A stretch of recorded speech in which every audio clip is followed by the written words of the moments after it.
Welcome to Inside the GMAT. I'm your host, Zach. Choosing between the GMAT and the GRE can feel like a very big decision. Throw the executive assessment into the mix and suddenly it's less which test should I take and more like, why does this feel harder than an actual MBA?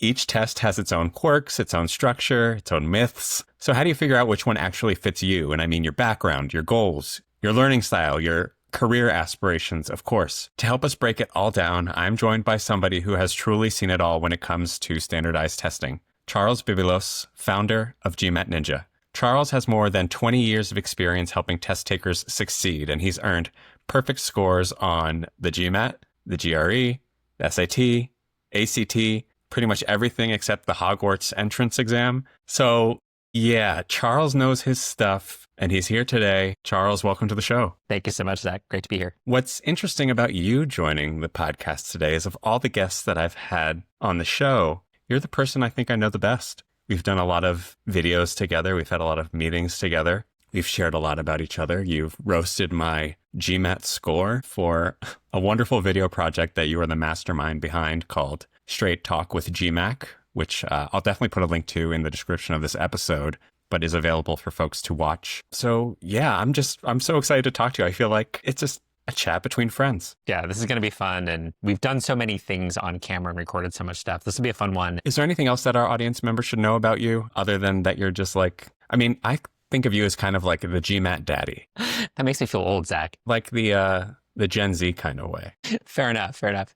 The quick fun bit, I have been teaching in some form or another for about 25 years. And the way I got into GMAC was via dance of all things. I was a professional dancer way back in the day. And I'd already done some teaching, including of dance and Spanish and economics and other random stuff. And the job I landed that happened to play nicely with my dance rehearsal and performance schedule was tutoring GMAT and GRE, got into it that way. And I never would have guessed that almost 25 years later now I'd still be doing it. But it has, I think the teaching I gravitate towards, it tends to be things that cause pain. Not because I want to see people in pain, but because if that pain is complicated and acute, it's fun to try to find ways to pull people out of that pain. And I think the GMAT, it's one of those tests, you can't just memorize stuff. Like that's not how it's designed. It's not just, hey, go memorize 40 formulas and you got it. It's a whole lot more about kind of how you think and how you reason and how you read. And yeah, there's some math in there you need to know. And now you're looking at graphs and charts and so much is about mindset and psychology and not getting nervous and all that good stuff. And I don't know, that's what makes it interesting. And is the parts that cause pain is what makes it interesting to try to find ways to reduce that pain. Yeah. Definitely. I do generally agree with that. And I think it actually segues really nice into my first question for you, which is why is choosing the right test, and I have right here in quotation marks, right? Why is that such a big source of anxiety for MBA applicants today? I mean, obviously, like you said, like part of it is there's a mental aspect to it, of course, but why for MBA applicants specifically? I think as soon as you have a system that's a little bit complicated, where they're back in the day, if we go back 15 years, pretty much every MBA program accepted the GMAT, the GMAT. That was, you had no choices to make. You just took the GMAT, whatever you get is what you get. There you go. Now you've got a very different landscape. Some of this was kind of catalyzed a little bit by COVID. A lot of this existed a little bit before COVID, where nearly every program out there will take the GMAT or the GRE. A lot of them will take the executive assessment. Some schools have test waiver, test optional. Schools have gotten more creative. Some of them will take an LSAT, or they'll take even an SAT or an ACT score. There's a couple schools out there that will accept the dental aptitude test. I'm not making this up.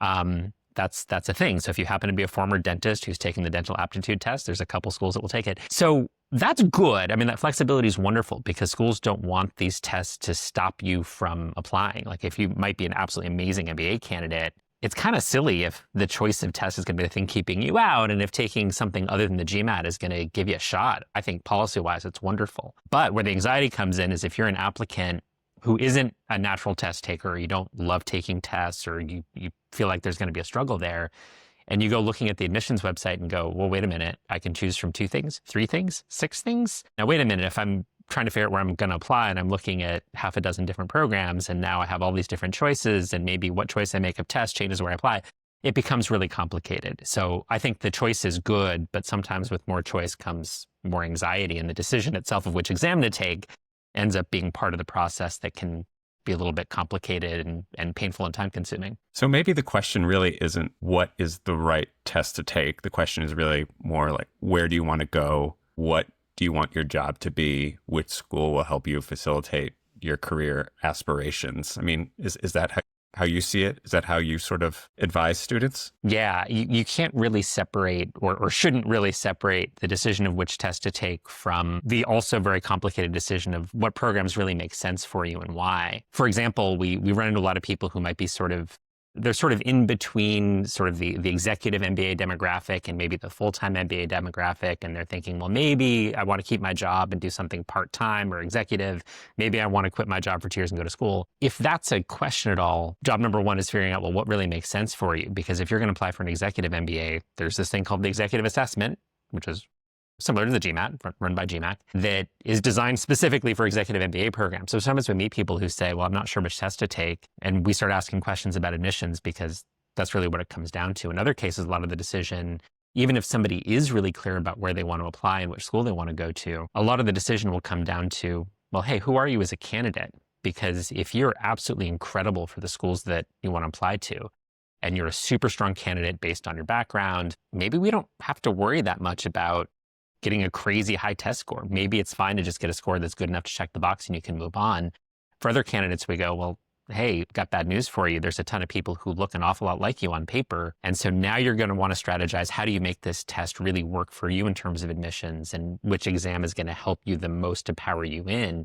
For other people, we're not worrying about it powering you in. You just need to check a box. So for almost everybody, if you're struggling with the decision of which test to take, it starts with, no, really, what do you want to do and why and where do you want to go and what do you look like in areas other than the exams? I think what's really important for me in our conversation today, Charles, is for this podcast to be one place where somebody could go to get everything they need. Like, I'm very much, my personal mission as host of Inside the GMAT is to make getting information easy. For me, podcasts are a very easy way to get information. I'm addicted to my podcast. So I hope that this can become something that people favorite and listen to on normal speed, maybe 1.5 times speed. So let's get into the tests right now. How would you summarize the GMAT, GRE, and executive assessment, or EA? I actually think it's easiest to kind of start with the executive assessment because it's designed for a very specific purpose. So it's designed specifically for executive MBA programs. And a lot of the time we kind of go through the world and we think about taking exams as like, well, hey, if I have a higher score than the guy next to me, it's going to help my cause. And higher scores are good because of a lot of admissions, depending on where you are in the world, a lot of admissions for a lot of things works that way. So a 700 is higher than a 600, 700 good. Well, the whole design of the executive assessment, and superficially, the executive assessment looks a little bit like the GMAT, and we'll talk more about that in a minute. But it was designed to be a test where what you're doing by taking the executive assessment is you're showing schools that you're able to handle the work. And that's really it. So schools are instructed to interpret your executive assessment score in readiness bands. And those aren't made public, which I think is a healthy thing. So you go and get your score and schools are going to look at it and say, oh, you're in the top readiness band or the next readiness band or whatever, and you've checked the box and that's it. So what we say to candidates quite a bit is, well, hey, if you're close to the median score for your target programs, that's it. That's all you need. And getting a higher score typically doesn't do anything else for you. It's a short exam. It's just 1.5 hours. It's very flexible as far as when you can take it, how you can reschedule. So if you're applying for an executive MBA program that we know is going to interpret that score in these nice readiness bands, you don't have to go chasing the highest number you can get. And it's almost a no-brainer. We do occasionally have executive MBA applicants who, for some reason, really want to take the GMAT, and that's fine, or they choose the GRE for other reasons. But hey, if you can take the executive assessment and it makes sense for your program, do it, because it is designed to kind of take you out of that business of, oh, a 168 is better than a 155, so I'm going to go strive for that higher score. And I just think if you approach that exam the right way, it just reduces the anxiety and the amount of work you can do, and I think it's fantastic. For everybody else, GMAT, GRE are the two big ones, obviously, for MBA admissions. Here's the thing. The GMAT has a much longer history in the MBA world. It is a test that schools tend to understand really well. It's designed to be very well aligned to the skills you'll need in business school.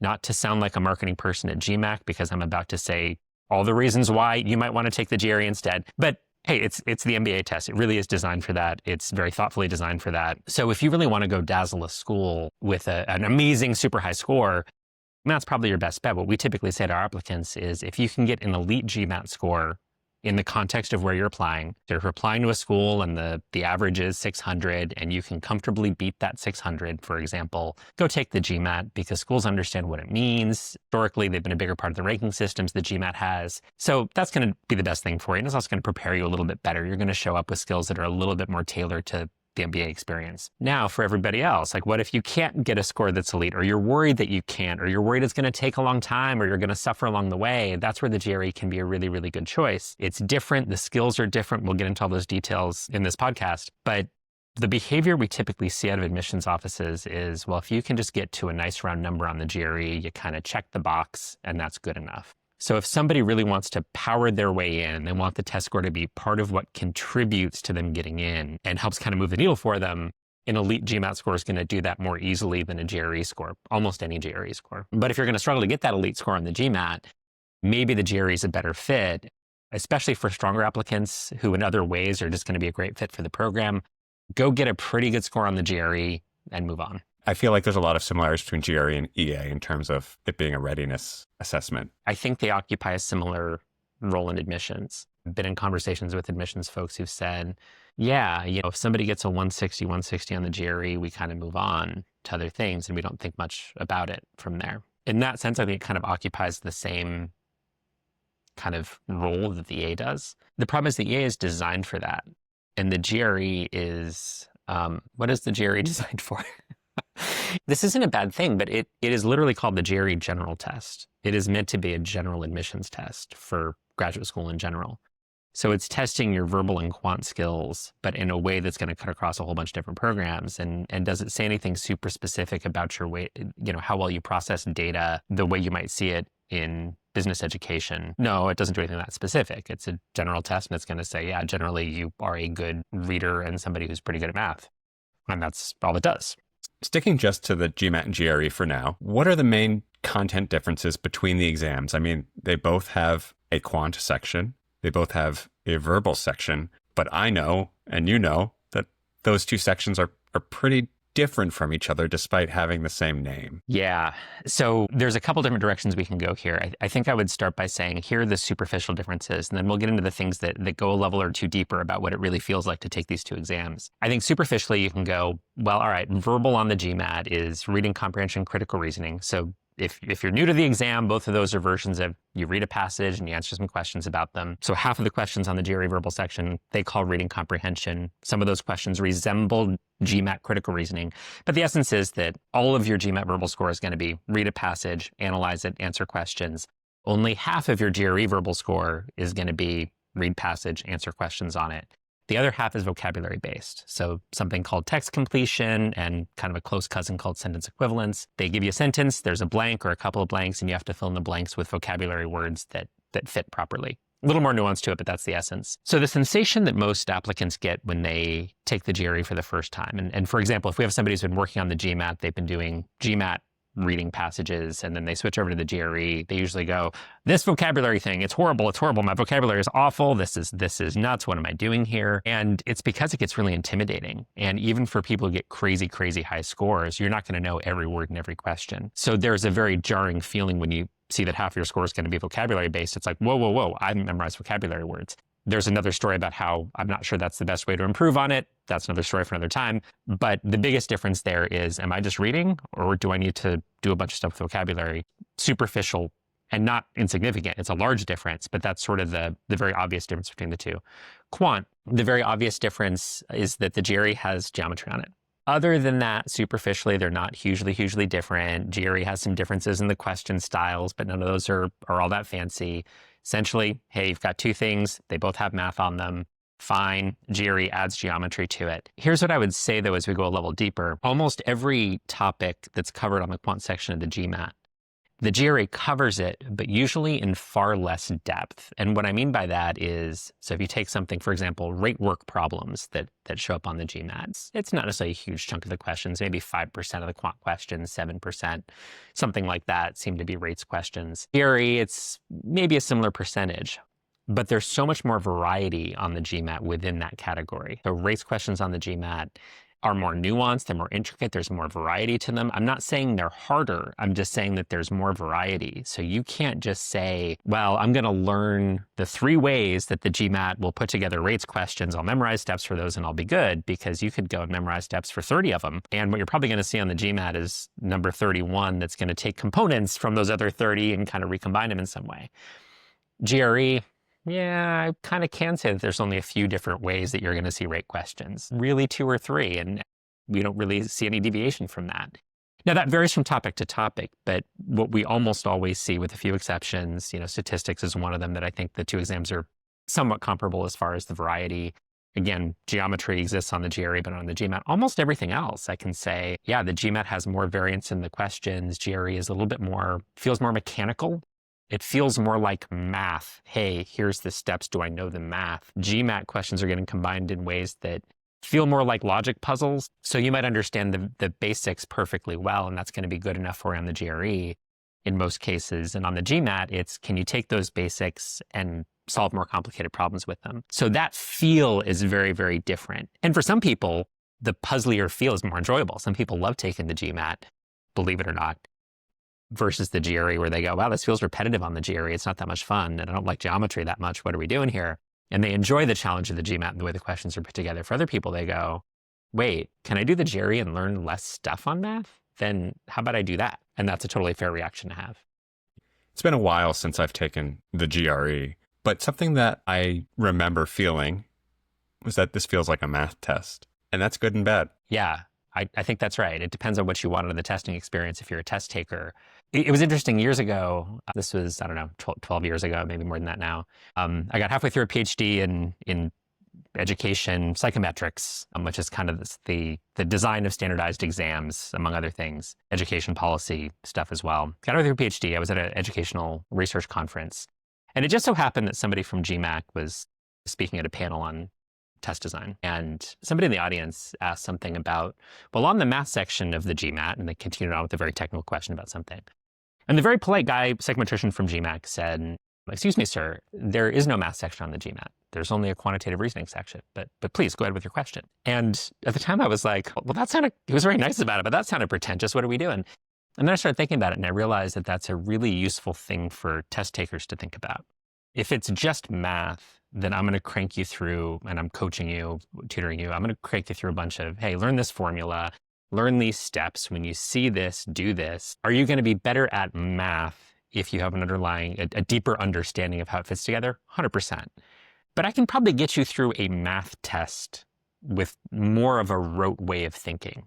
And you can get away with it. Maybe not perfectly, maybe not flawlessly, maybe not an elite score, but you can take a fairly rote approach to a lot of things on the GRE Quant and do pretty well. It's going to have its limits. You can do pretty well. GMAT, you just hit a brick wall if that's your approach. If you try to memorize steps for everything, you're going to be memorizing steps for a long, long time, and it's probably not going to work very well. It is testing your flexibility and your ability to kind of reason using the language of mathematics, which is why that comment that initially I rolled my eyes at, to be fair, oh, there is no math, there's quantitative reasoning. It's like, yeah, I know that's what it's called, but why are you making a big deal of it? The more I coached people kind of in the following year or two, I was like, it's really good for people to hear that that's what the exam is trying to do. It's trying to test your quantitative reasoning skills built on a foundation of, maybe it's 9th and 10th grade math skills, but that reasoning is the tougher part, and that's what you're trying to do. And as you learn how to solve problems and you practice, that should be your mindset, that you're trying to learn how to reason better and solve puzzles better, not that you're trying to memorize the steps or learn the formulas. One of the things that makes the GMAT special is the data insight section, which is the GMAT's newest section, sort of a revamped version of the old integrated reasoning. And it's something that the GRE definitely doesn't have. Where does data insights fit into this reasoning puzzle experience? Yeah, so as we record this, the data insight section is still, I think, not quite 2 years old officially. So we're still seeing how test takers react to it. And we're still kind of learning what kinds of people struggle on it, which kind of people don't struggle on it. Now, superficially, there is some data analysis on the GRE in the Quant section. So you're going to see some graphs and charts on the GRE Quant. They're usually fairly basic, right? Not to say basic isn't easy, but again, fairly formulaic. You're going to see a lot of calculating means and medians from the information on the chart, percent change, that kind of stuff. You're going to see all of that on the data insight section of the GMAT as well. But again, it's sort of reasoning puzzles built on top of it. Here's the thing. When the data insights section first became a thing on the GMAT, the reaction we got from a lot of students was, wait. I know how to read graphs and charts, no big deal. I process data all the time, are kind of the students we typically see are usually in their 20s or early 30s, and they're working with data every day, right? And a lot of them are investment bankers or private equity or consulting, and they've seen tons of data. And then they get to this section and sometimes they struggle. One reaction I got from people quite a bit was, this graph is horrible. What does this even mean? This is really confusing. And what we started telling people was, yeah, but isn't that kind of how the real world works? That not every data display is perfect. Like, has anybody ever dropped a report on your desk or into your inbox and you look at it and go, who was the lunatic that put this together? Because I can't make any sense of this chart. Or I think there might be errors in this chart. Now, on the GMAT ones, there's not necessarily errors in them, but sometimes you see data displays that aren't the most intuitive thing. And tell me if you disagree, Zach. I think that's kind of the point. I think it's trying to get at, in 45 minutes, 20 questions in 45 minutes, like given all the constraints of what an exam looks like, can the exam start to measure somebody's ability to process information, figure out what's important and what's not important, ignore the stuff that's excessive, cut to the thing that really matters, look at something that maybe is a bizarre or excessive data display, because we see them all the time in the real world, and go, right. But this part right here, here's what it really means, and all this other stuff that's badly displayed, I can just ignore. That's what I see that section doing, among other things. And that feeling that, holy crap, this is weird. Maybe not deliberate exactly as in somebody sitting there going, let's make people think our exam is weird. Mwahaha. Not that, but just, yeah, they're supposed to be weird because data displays are that way in the real world. Yeah, I do generally agree that is part of the point. The point is to give you a little bit more than you need, and to be able to determine what you do need. I think that's why so many of the question types have these interactive graphs and charts and tables that you're able to filter on your own, so you can make sense of the data that is maybe, is there to make it more of a puzzle. It's there to test you. So yeah, I think that's exactly right. And I think as we get into that idea a little bit of a lot of this is sort of, it feels like a puzzle. It's finding the right information. I think what we find is that, well, number one, I think there are tutors, other folks in the test prep industry who initially thought, wait a minute, there's 5 different question types on the data insights section. And so now this is really hard to improve on because you've got to learn 5 different question types. So we kind of initially saw a movement of people over to the GRE because they went, wait. Total on the GMAT, there's 8 question types. That's too much. This is too complicated. And I'm not saying the GRE isn't simpler, because I think you can make that case really, really cleanly that you say, well, hey, the quant is narrower. The verbal, yep, you got to deal with the vocab. But as long as you don't mind that, there is no data insights. Okay, there are fewer moving parts. That said, pretty early on, we started to realize that there are people who really did enjoy, even people who might not be getting great scores, at least not yet, really enjoyed the puzzly aspect of the GMAT and kind of looked at data insights and went, oh, wait a minute. Oh, this is kind of fun. Like, this is kind of what I do every day, just okay, it's a little more contrived because it's a standardized test, but this is what I do. This is kind of fun.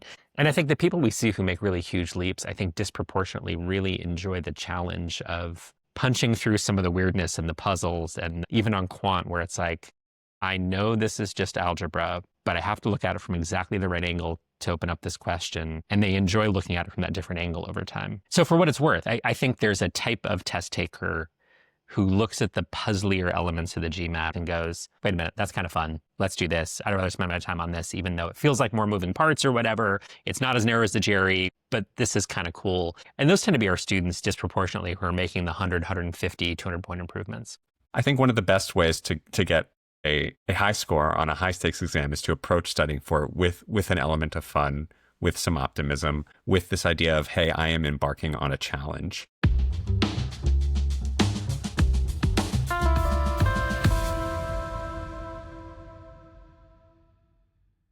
So thinking about what each test tests differently, are there particular types of learners or backgrounds that tend to perform better on one test over another? Other than the vocabulary, maybe, I don't think so. I wouldn't say that there's some inherent thing where we can say, here's your background, here's your skills, you are a GMAT person versus a GRE person.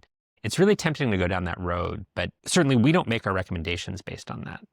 We make the recommendations based on, well, okay, which test is going to be more advantageous for this individual to get into business school? And again, most of our students, our company's named GMAT Ninja. We've been doing GRE just as often as we've been doing GMAT.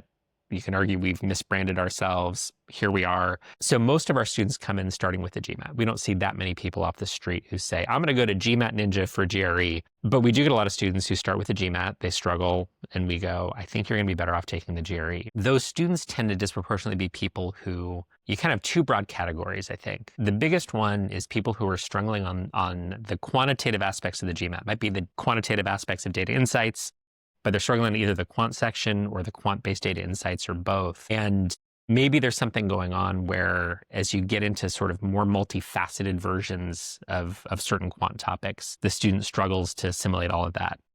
Maybe they struggle with the reasoning aspects where, again, everything on the GMAT is on average a little bit more puzzly. And they struggle with that. They're going to have a hard time getting to the score that they need given where they're applying. And on the GRE, we say, well, look, it's more mathy. We can give you kind of more formulas and more steps, and that's fine. And it's narrower. So we just have less to teach you. It's going to take less time. And it's either that value prop of, hey, it's going to be quicker, it's going to be less time, or it's just, wow, I don't have to try to find that logical entry point to the question. I can just answer math questions. And we'll say, it's not that simple, but yeah, there's a lot more of that.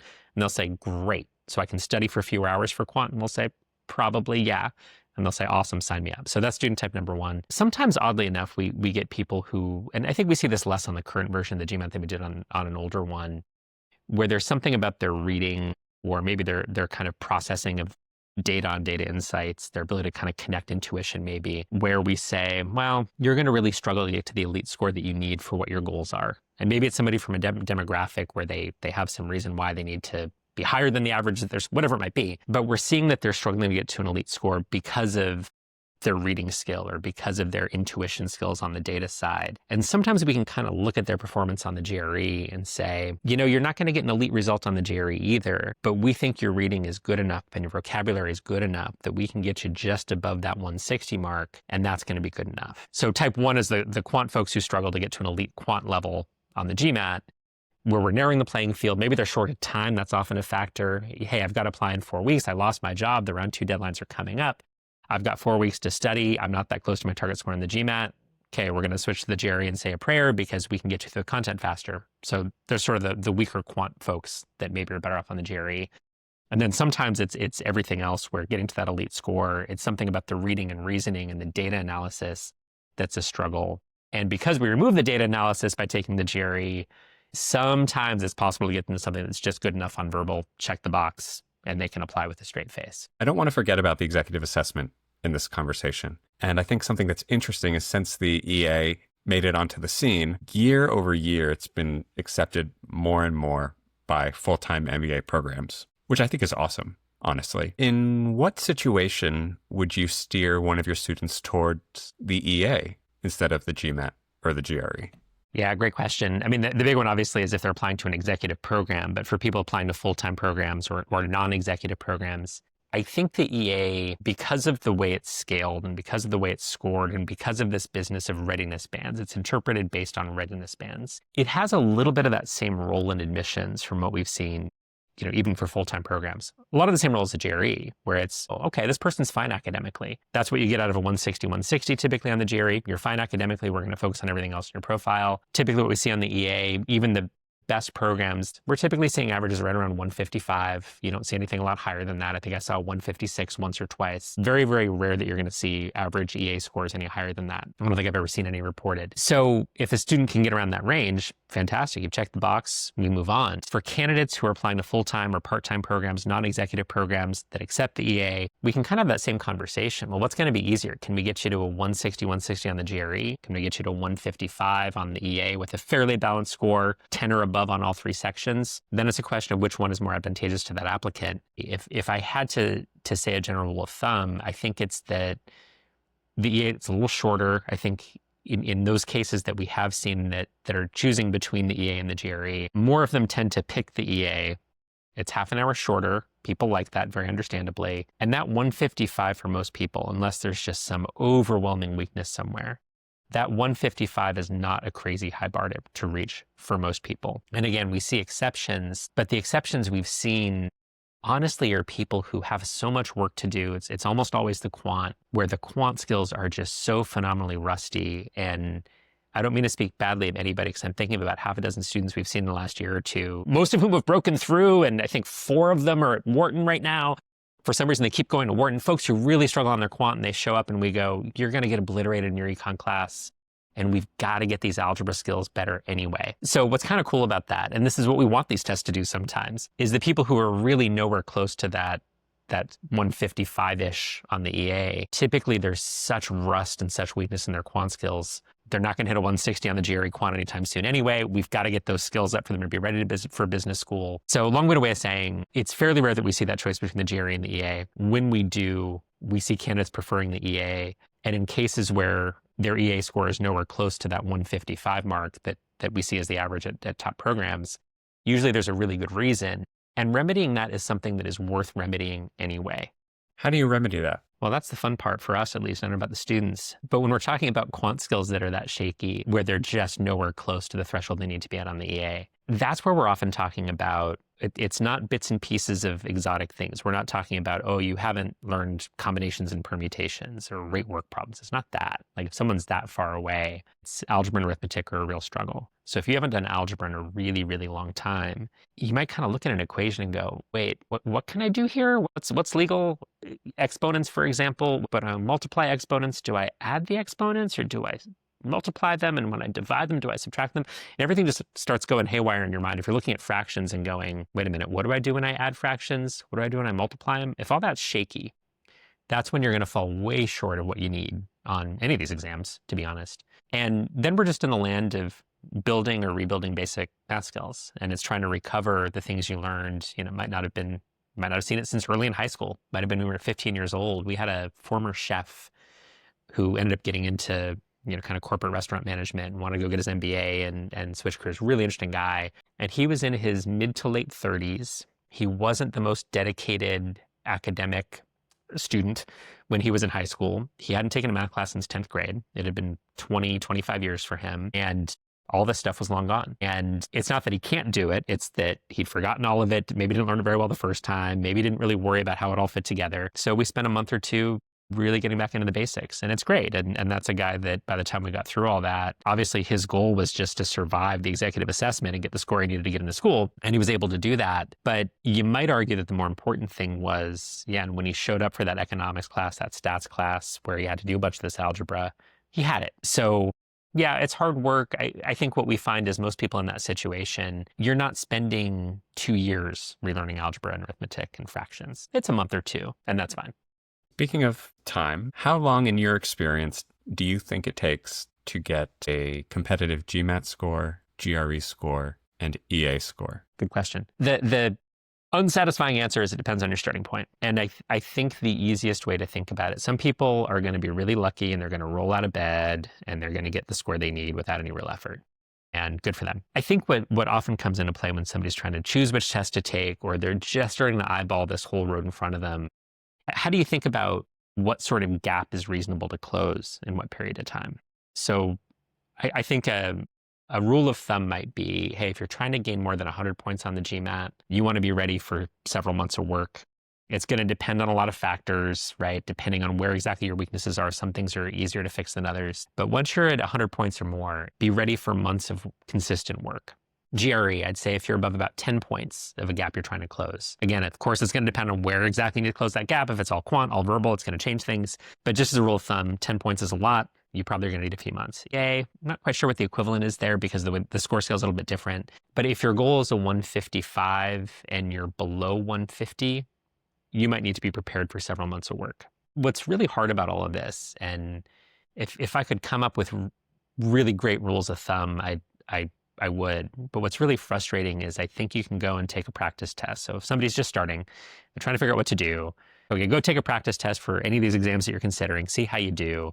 And you can kind of look at it and go, well, hey, here's how far I am from the averages at my target schools. But it's really hard to contextualize, well, what's it going to take? And I really wish I could say something like, well, for every 10 points you're trying to gain on the GMAT, it'll take you 1 week. But none of that really works because it depends so much on why you're struggling and what exactly is going wrong. And some people take their first practice test and there's so much that it's just so new to them that they struggle and they get obliterated. And then as soon as they do a couple weeks of practice problems, they're like, oh, that's what the test is about. And all of a sudden they gain 100 points. Some people do that. Other people, the weaknesses are so ingrained. Maybe you're sloppy and that's something that's been a problem for you taking tests since you were a kid, and you just make careless errors and you just hit the wrong button and you keep pressing the D button when you know the answer C. I mean, all these silly things that you can do. The problem is they'll kill your score. All of these tests are adaptive. And if you have a bad habit like that, and I'm trying to think of the silliest bad habit I can come up with, which is pressing the wrong button. Well, if that habit's been ingrained for 20 years since you're a kid, it might be hard to break.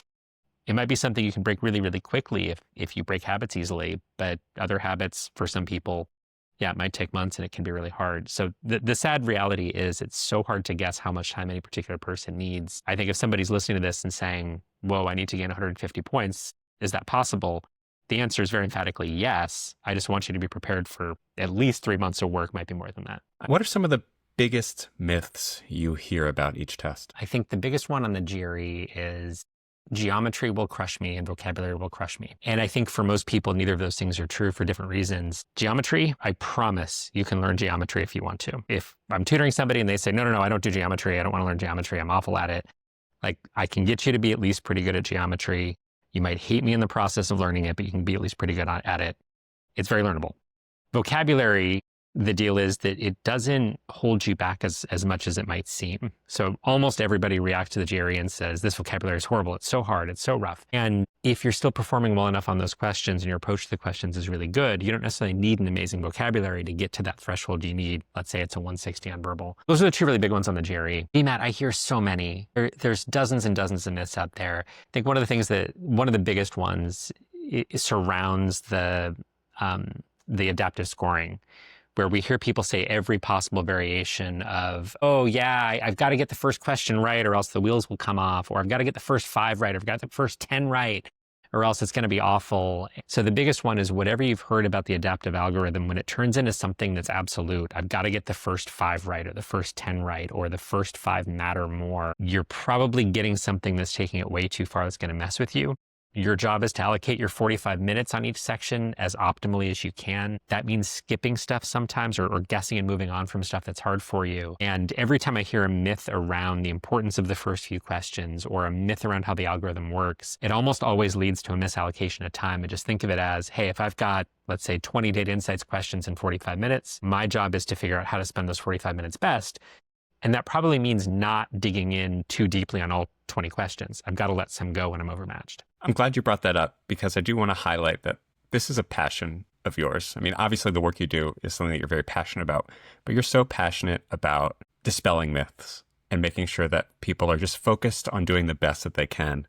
And I think, I'm going to shout out again the project that you spearheaded, the Straight Talk with GMAC, where you conducted interviews that have never really been conducted ever before with people who work at GMAC, including some of the folks who literally make the test. Why do you think that's such an important thing for you? Is it because you were on that psychometric path? Is it because you're just like a teacher at heart? What is it? Yeah, thank you for all that, Zach, and thank you for asking. I think the feeling we all get when we take tests is there's some person back there who's out to get me and is going to put traps in there, or they're going to trick me. And I think growing up, there's some of that, right? You think about that test that you might have done in middle school, high school, college, whatever. And there's some professor there is a person there who's trying to do whatever they're trying to do. And sometimes they do feel a little tricky or they feel a little trappy or whatever. And we sort of do this thing growing up where we try to get inside the psychology of the person writing the test. And then we get to standardized testing. And sometimes that doesn't serve us well because we think there's somebody there, there's a monster in there that's trying to get us. Standardized testing is really not any of that at all. It's so much more, in some ways, dispassionate than test takers think. And I don't mean that I don't mean to suggest that people who develop tests aren't passionate. That's not what I mean at all. It's this process of saying, well, the test is out to measure certain skills, and that's it. And how do we do that in the most efficient way, the most scientifically valid way, the most statistically valid way, whatever term you want to use? And there's a whole lot of statistical science that goes into it, and there's a whole lot of systematicness that goes into it. And we see students getting eaten alive by all of these ideas. There was actually a major test prep company, I won't name names, not too long ago that was telling students, yeah, when in doubt, the answer is more likely to be D on the GMAT. That is obviously not true at all. That's completely ridiculous. And there's this idea out there that, well, why would it be D? Well, it's because that's where the test writers hide the right answer more often. And again, literally, it was maybe 10 or 15 years ago, it was not long ago, that a major test prep company was saying this as part of their course. And There's so many things like that out there that, yeah, maybe your professor in college who wrote multiple choice tests kind of subconsciously said, well, I don't want the right answer to be A. That's too obvious. I don't want it to be at the end. I want it to be E. So I'll bury it in D. Maybe that is a thing that human beings do, but that's the sort of thing that if you've created a test that does that, you've created a bad test. And it's the sort of thing that, again, there's this whole system for designing tests. That sort of thing gets beat out of it. And I think the problem isn't so much that if somebody is totally lost on a question, is choosing D a bad idea? Well, it doesn't really matter what you pick. Choosing D is not going to be worse than anything else. The problem is the overthinking that happens when you're imagining some boogeyman, some monster, some human being out to trap you or trick you, because that isn't at all how test creators think. And you can sit there as a test taker and go, well, is this a trap? This answer is too obvious. It must be a trap. It couldn't be this because it couldn't be that easy. It's like, well, if you think it's that easy and you've done everything you're supposed to do and you've been systematic in how you approach the question, that thing that feels easy probably is the right answer. And when we see students punch way below their skill level and they're scoring, let's say on the GMAT scale, 100 points, 200 points below where we know their skill level is, often it's because their head starts going crazy on all these things where they're worried about somebody trapping them or an obvious answer being too obvious so it can't be right, or wait, but I've chosen A 3 times in a row. I can't choose A again. And all of these things that we just want pushed out of their heads. So I think that's where the passion is for me when we see pain from where the test mismeasures somebody, where we look at a candidate. And I think this has been something that's been constant for me throughout my teaching career and all sorts of things where you go, wait a minute, this is a really talented person who can succeed at whatever this topic is or whatever this exam is, but they're not showing it in the classroom. Or they're not showing it on the exam. Why is that? On standardized exams, it's disproportionately things that get in their way psychologically. So a lot of people get nervous. That's a huge passion of ours, is finding ways for people to get better at test anxiety. We have a sports psychologist on staff. We have a mindfulness coach on staff that help work with people on that. The myths that surround these tests fuel that anxiety. So wait a minute, they're out to get me. That can't be it. That's a trap. That fuels the anxiety even further. So that's why a lot of those myths end up being something I'm passionate about dispelling, because I think they get in the way of test takers. It's not so much that the truth about how the test works is inherently important.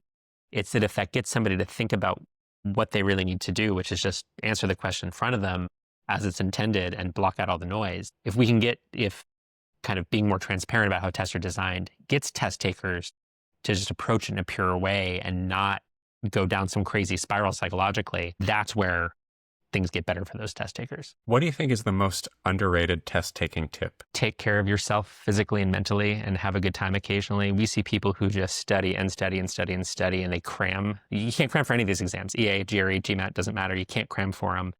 You're getting evaluated among other things and how precisely you can read and reason. Even on the GRE, we can say that it's mathier and it's more formulaic at times, but still you've got to be sharp. You've got to read with precision. If you're exhausted, if you're burnt out, frankly, if you're miserable, if you're depressed, if you're anxious, if you haven't been exercising, haven't been eating right, you're going to underperform on all these tests, and they're really sensitive to them. So we see people who say, well, I'm going to study for 18 hours a day. And we actually had a student who cracked his cornea, not studying for the GMAT, for the record, but in undergrad. And he was kind of proud of it, I think, where he studied so hard for so long. He literally slept at the library for days at a time during his final exams. And he was so exhausted, and he was in this air-conditioned library, and his eyes got dried out, and he cracked his cornea from studying too hard, essentially. And don't crack your cornea studying for the GMAT, the GRE, or the EA. We usually tell our students 2 hours a day if you're working full time, maybe 4 hours a day on the weekends. And that's not because we're nice. It's because any more than that, and I suppose you might crack your cornea, we don't want that. But you're also just going to get sloppy. You're going to get bad habits, and you're going to be in the wrong state of mind, and you have to keep a balanced life. I'm not saying that to be nice. Nobody pays me to be nice. It's because having a balanced life, taking care of your body, taking care of your mind, that is a huge part of performing well on these tests. And it's bigger than most people imagine. I respect the work ethic of so many students we see who work 14-hour days as consultants or investment bankers or whatever, and then they go study for 4 hours and sleep for 5, and it's not good for you.